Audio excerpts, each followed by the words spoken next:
আসসালামু আলাইকুম। খুদে ভাত দিয়ে আমার সকালটা শুরু হয়েছে। তবে এটা আমি রান্না করি নাই, আমার হেল্পিং হ্যান্ড রান্না করেছে। খুদের চালের দিয়ে ডাল দিয়ে একটা খুদে ভাত। ওর নাকি খুব খেতে ইচ্ছা করছে, ও করেছে।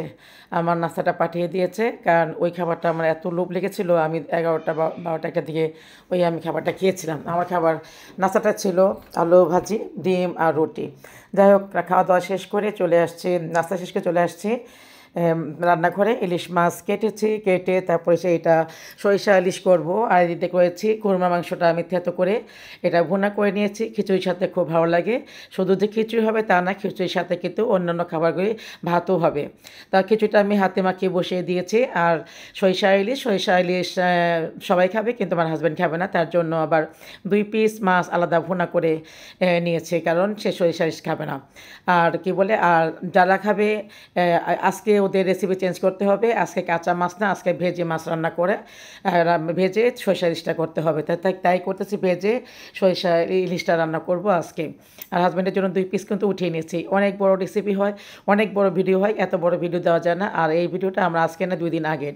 তো যাই হোক, আমার খিচুড়ি দেওয়া হয়ে গেছে। এর মধ্যে কিন্তু আবার বাজার ঘাট নিয়ে আসছে, পুঁইশাক নিয়ে আসছি, আর নিয়ে আসছি ব্রয়লার মুরগি দিয়ে ওরা চাপ খাবে, অথবা অন্য ধরনের করে যে কোনোটা রেসিপি করে দিই সেটা করবে, এটা নিয়ে আসছে।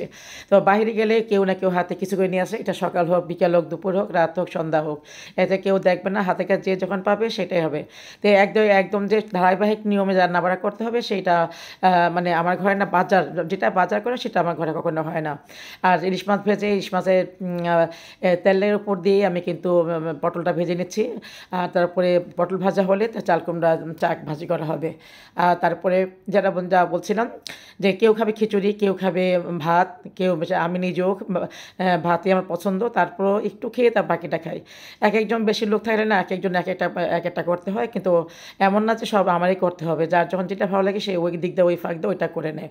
আর এদিকে আর এই যে ইলিশের পেটিটা আমরা কার কেমন পছন্দ আমি জানি না, আমার কিন্তু অনেক পছন্দ। তো ওই দিয়ে সব ভাজা হচ্ছে। এমন না, এখানে কিন্তু 3টা চোড়া লাগিয়ে দিয়েছি, এক এক ফাঁকে এক একটা আমি করতেছি, আমার হেল্পিং হ্যান্ড করতেছে। আসলে ওই মেয়েটা কিন্তু মেনলি ওকে রান্নার লোক, ও রান্নার জন্য ওকে আনা হয়েছে। ও কিন্তু শুধু রান্নার কাজটাই করে, অন্যান্য কাজটা অন্য বড়া করে। ও রান্না মোটামুটি খুব ভালো রান্না করে। যাই হোক, আমার চলতেছে। মাছটা কিন্তু ভাজা হওয়ার পর ভালো করে কষিয়ে নিচ্ছি। কষিয়ে নিয়ে আমি সরিষাটাকে একদম পানিতে গুলিয়ে দিয়ে দেবো, যেটা আমি সরিষাটা কষাই না, এই তো আমি পানিতে গুলিয়ে দিয়ে দিয়েছি। মানে খুব চমৎকার লাগে আমার কাছে ঝোল। আর এটা কিন্তু ঝোল হবে। ওরা প্রচুর ঝোল খায়। আমি যখন রেসিপি দিই না, তখন তো কমিয়ে দিই, তখন ওদের ওদের ওদের ইয়ে করি না। কী বলে, ওদেরকে তখন ওদের পছন্দ মতো খাবারটা দেই না। আর ওদের পছন্দ করতে হচ্ছে ঝোল হবে। আর ওরা হাতের কবজি ডুবিয়ে ঝোল দিয়ে খায়, এতটা ঝোল খেতে পারে ওরা। কী বল, যে কোনো তরকারিতে প্রচুর ঝোল দিতে হয়, যে কোনো ঝোল ওদের খুব পছন্দ। তো যাই হোক, রান্না বাড়ার মাঝে মাঝে কিন্তু ওর দিকে কাজ করলে ওর কাজ কিন্তু সব গুছিয়ে কাজটা হয়, মাঝে কাজ শেষ রান্না হয়।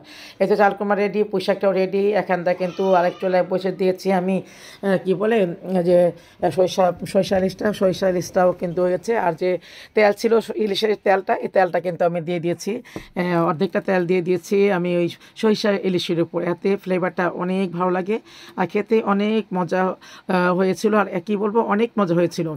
দেখ, পুঁইশাকটাও যখন বেছে নিয়েছি, শুধু পাতাগুলি নিয়েছি। পুঁইশাকের ডোগা কিন্তু দিলে আমার হাজব্যান্ড একদম খাবে না, পুঁইশাকের একটা ডোগাও আমি দিই নাই, সমস্ত ডোগা ফেলে দিয়েছি। আর বা কী বলি, শুধু পাতাগুলি নিয়ে নিচ্ছি, ঝটপট করে নিয়েছি। এটা দিদা, পুঁইশাকটা হয়ে চিংড়ি মাছ দিয়ে পুঁইশাকটা হয়ে গেছে একদম, একটু মাখা কোনো পানি না, যাই পানি তুলছে। এই যে 2 পিস ইলিশ মাছ কিন্তু আমি উঠিয়ে নিয়েছি, 2 পিস ইলিশ মাছ আমি উঠিয়ে নিয়েছি, মানে উঠিয়ে নিয়েছি, ভুনা করে নিয়েছি একদম অল্প ইলিশের তেলেই। আর এদিক দিয়ে কিন্তু ভাজা হচ্ছে, চাল কুমড়াটাও ভাজা হচ্ছে, তাই এটা ওরা ভাজছে, আমি ফাঁক দিয়ে সেটা আমি কি বলে আমি একটু ভিডিও করে নিয়েছি। সত্যি কথা বলতে এটাই, যে সব কাজ যে আমি করি তা না, ফাঁকে কিন্তু। আর আমি যখন কিচেনে লেগে যাই, কোমরে কাঁচা দিয়ে আমি লেগে যাই, বিশ্বাস করবো না, আমি এত কাজ করতে পারি। অনেকে ভাবে আমি কাজ করতে পারি না, আমি হয়তো কি লুলাবাসু, তা না। এখানটা কিন্তু আমার ডাক্তার কাছে যাওয়ার সময় হয়ে গেছে, 4টা বাজে, আমার 5টায় সিরিয়াল। অ্যান্ড আমি কাগজপত্র খুঁজে পাচ্ছি না। তারপরে আমাকে আমার সেটা খুঁজতে আমি পাই, সেখানে 2 মাস আগের ছিল আমার এই সিরিয়ালটা। খুঁজেই পাচ্ছে না কাগজ কোন কোন ফাইলের মধ্যে দিয়েছি। তারপরে চলে আসছে পেয়েছি অলরেডি। তারপরে রাস্তা আসার পরে ঘর থেকে বের হয়ে দেখি যে আমার ড্রাইভার বলতেছে, দেখেন ম্যাডাম জাবির কোথায়? দেখি জাবির সেই উপরে বসে আছে, যেখানে যখন ক্রিকেট খেলা হয় না তখন উপরে যে এখানে ক্যামেরা দেখ, এই ব্যাগটার উপরে ক্যামেরা ফিট করে ভিডিও করে। এই জাবির আমাকে দেখে প্রচণ্ড ভয় পেয়েছে, দৌড় দিয়েছে, তা ওকে গেট পর্যন্ত উঠাই দিয়েছি। আর এই যে ভিডিও করতে গিয়ে যা সমস্যা হয়, আমার পিছন দিয়ে গাড়ি এসে দাঁড়িয়ে আছে, কিন্তু আমাদের এলাকায় হর্ন দেওয়া নিষেধ। আমি তাকাই দেখি পিছনে আমার গাড়ি, এত লজ্জা পেয়েছি আমি কি বলবো। তো যাই হোক, ডাক্তারকে চলে আসছি, আমি স্কেলিং করব আর আমার ক্যাবটা আবার নতুন করে ফিট করব। তো ডাক্তারের কাজ শেষ করে আমি বাইরে এসে দেখি ত্রাণ নিচ্ছে, এটা ক্যান্টনমেন্টের ভিতরে।